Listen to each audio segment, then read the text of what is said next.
So this is what I see quite a bit, which is getting a green card through marriage to a U.S. citizen.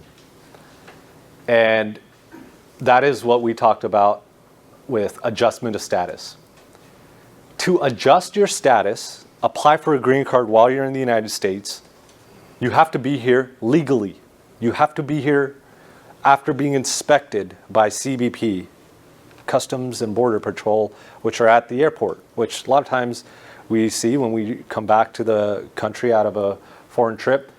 You have to be inspected by an immigration officer if you want to adjust your status here in the United States. If you came illegally, then you must consular process.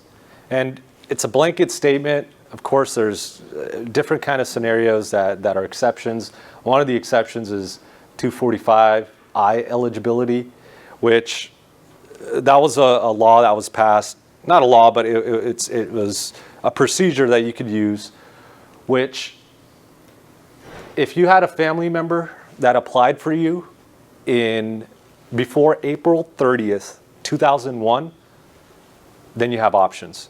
So even if that person came illegally, and let's say somebody applied for you back in the day, you have some options. The best case and the typical scenario that I always see is 1986, when the amnesty program was passed, you saw a lot of people getting green cards.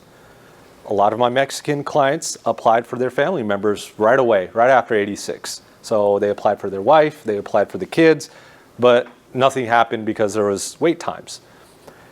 And so a lot of people applied for applications in 1990, 1994, but then they crossed illegally into the United States.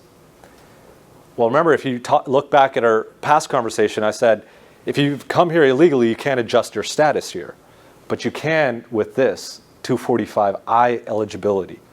And so if you're applying for a green card here, the form is I-485A. That's basically where you apply for your green card application here. You pay a $1,000 fine. You apply for the green card just as you would regularly. You apply for the I-130 if you need to. And you get your green card here. You get an interview here. And that's 245 eligibility.